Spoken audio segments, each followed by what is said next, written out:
People make dropshipping in South Africa sound expensive because they mix up two completely different things. The cost of getting your store live and the cost of growing it after it's live. Because to get a working dropshipping store online with a supplier, a website, payment gateway, and a proper domain, you don't need thousands of rands. You just need 5 things. And I'm going to add up every single one as we go. So by the end of this video, you will know exactly how much you need for your first month. We are going to do this in the exact order you would when setting up. First, registering your business, then Shopify, then getting a payment gateway, then finding a supplier, and then lastly, getting your domain name. Let us start with the first thing because this affects what payment gateways you can register with later. Step 1, business registration. The first thing I would recommend you do is register your business. Now, registering a business is not compulsory, especially for payment gateways in South Africa. For example, Yoko does not always require you to have a registered company. Paystack can also allow you to register without registering your business, but some payment gateways in South Africa do actually require it. Ozo is a good example of those. So the reason I recommend you register your business is not because you need a fancy certificate before you can start selling online. It's simply because it gives you more payment gateway options. And as an online seller, the more payment gateways you have, the better for you and your customers. And when you are building an online business, you do not want to reach the payment gateway step later on and find out that the payment processor that you want to use actually requires a registered business. You can register your business through BizPortal at www.bizportal.gov.za or through the CIPC, which is www.cipc.co.za. For most beginners, I would start with BizPortal because it's simple and practical. You create an account, choose the company registration option, fill in your personal details, choose your company name, add your director details, and complete the payment. And at the time I was recording this, registering a business was just only 175 rand. So after this step, we're sitting at only just 175 rand. And you now have the option of applying for more payment gateways when you get to that stage. But a registered business alone cannot make you money. You still need somewhere to put your products and let people buy from you. Step 2, choose your platform. Now you need an online store, somewhere that customers can visit, see your products, add products to cart, enter their delivery details, and place an order. For that, I personally recommend Shopify. Shopify is the platform your whole online store runs on. It gives you your website, your product pages, your checkout, your order management, your collections, your themes, and basically everything you need to run a store from one place. And the reason I recommend Shopify for beginners is quite simple. You do not need to know how to code. You do not need to be a developer or even tech savvy. You also don't need to pay somebody else separately for hosting. You build your store yourself using Shopify and you manage it from your laptop or your phone. If you don't want to build your own online store, you can purchase my ready-made store for only just 500 rand. It's delivered in less than 2 hours and comes with products already pre-loaded. This store is built on your Shopify account. That means you can change it and edit it however you see fit. You can choose from 6 niches, which are gym, baby, clothing, sneakers and accessories, home decor and furniture, and lastly, tech and electronics. So head over to my website and get your store for just 500 rand. At the time of recording this video, Shopify has a promotional offer where you can get started for around 20 rand for the first 3 months. That promotion can change, so I would highly recommend that you always check before registering. But for this video, we are using 20 rand for the first 3 months. So now we have 175 rand for registering a business plus 20 rand for your Shopify. That brings our running total to 195 rand. You now have a registered business. You now have an online store platform. But there is one big problem. A customer can visit your store, choose a product, even add it to cart, but they still cannot pay you. And if they cannot pay you, you just cannot make money from the store that you just built. Step 3, set up your payment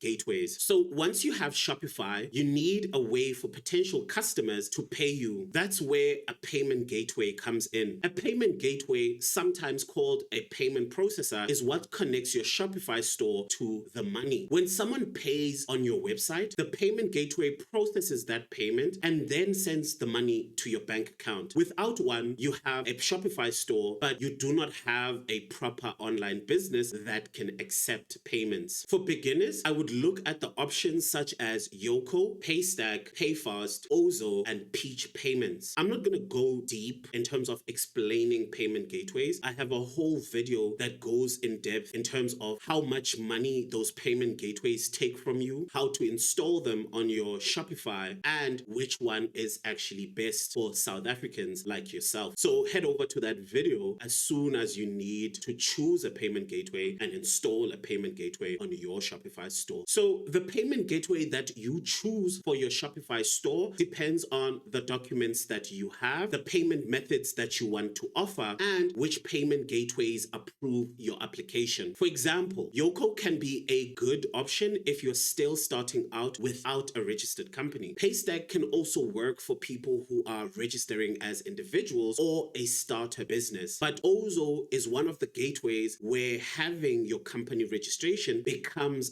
very useful because they may require formal business documents, and that's exactly why I recommended registering a business at first. Not because it's compulsory, because it actually gives you options. And here's a pro tip that many beginners only find out after they get rejected. Payment gateways see dropshipping as a higher risk type of business. So they may ask you to prove where your products come from. They may ask for things such as supplier agreements. They may ask for authenticity certificates. They may want to see that your supplier is legitimate and that you are allowed to sell the products that are currently on your website. So do not wait until your application gets rejected before you start thinking about the supplier documents. The supplier that I use can provide this type of information and the documents that payment gateways may ask for. The number for the supplier I use should be on the screen. Contact them via WhatsApp if you want a supplier that actually understands how dropshipping businesses operate. The good part about payment gateways is that there is usually no big upfront amount to pay just to start receiving payments. They generally charge you per transaction. So if you have not made a sale yet, you are usually not paying transaction fees yet. That means our running total is still at 195 Rand. Your business is registered, your Shopify store is ready. You now have a way to accept payments. Now you need the most important thing, something to actually sell. Step 4, finding a supplier. At this point, you have a working business structure, but you still do not have any products. That's where your supplier comes in. Your supplier is the business that holds the actual stock. They are the business that sends the product to your customer once an order comes through your store. And this is what makes dropshipping different from buying stock upfront. You do not need to buy 50 products, keep them in your bedroom, and hope that they sell. Your customer places an order on your Shopify store. You receive the order. You pay the supplier for that specific product. Then the supplier sends it to your customer. That's it. There is nothing else that you need to do. The supplier I use has been part of my business for over 10 years now. They have over 800 products across different categories such as clothing and accessories, sneakers, tech and electronics, home decor and furniture, human hair, smartphones, and many more. And one of the biggest reasons I use a local supplier is basically delivery time. A lot of people think that dropshipping means waiting 3 weeks for a product to arrive from overseas. That's not the type of dropshipping I recommend for beginners based in South Africa. This supplier delivers in around 2 to 3 working days all over South Africa. So instead of your customer wondering where their order is for 3 weeks, they can just receive it in a few days. And that changes how your customer experiences your store. The supplier charges 100 Rand per month to access their catalog and services. So if you're not willing to pay 100 Rand, don't bother even texting this supplier. The 100 Rand is not for the cost of products. It gives you access to the catalog and allows you to work with the supplier. When a customer orders a product from your store, you still pay the supplier for that that product that was ordered on your store. For example, if you're selling a handbag for 600 and the supplier charges you 300, you pay the supplier 300 Rand after your customer has ordered. That is how you make your profit. So now we add the 100 Rand for the supplier subscription to our running total, and you are basically nearly done. Your Shopify store has products, you have a supplier, you can now accept payments, but there's one final thing that makes your store look like a proper business instead of a random Shopify link. Step 5, your domain name. The final thing that you need is a domain name. Your domain name is simply your website address. For example, www.yourstorename.co.za or yourstorename.com or whatever you feel like. It's what people type in to find your store online. Without a domain, your Shopify can still work, but your link will look something like this: yourstorename.myshopify.com. And that does not look professional when you are sending customers to a website. You can buy your domain directly through Shopify, or you can buy it through a company such as GoDaddy and connect it to Shopify afterwards. I normally recommend buying it through Shopify because it connects automatically and keeps everything in one place, which is easier for someone like you. A normal domain will cost you around 100 Rand, depending on whether you choose a .co.za, .com, or another extension. So now we add around 100 Rand for the domain. That brings our total up to 395 Rand. And now you have the basic foundation of a real dropshipping store. So realistically, to get started with dropshipping in South Africa, you are looking at around 395 Rand for your first month. That gives you a registered business, a Shopify store, a payment gateway application, access to products from a local supplier, a domain name, and a store that is ready to accept orders. Now, that 395 Rand is the cost of getting the business foundation live. It does not include the cost of the actual products once the customers order. It does not include transaction fees because those only come off once you make sales. And it does not include marketing because getting customers on your website is a separate part of growing the business. But the point is, you do not need thousands of rands to get your store online. You need to understand what you are paying for, why you are paying for it, and what order to set everything up in. So the real question, does dropshipping actually work in South Africa? I'm not going to sit here and give you a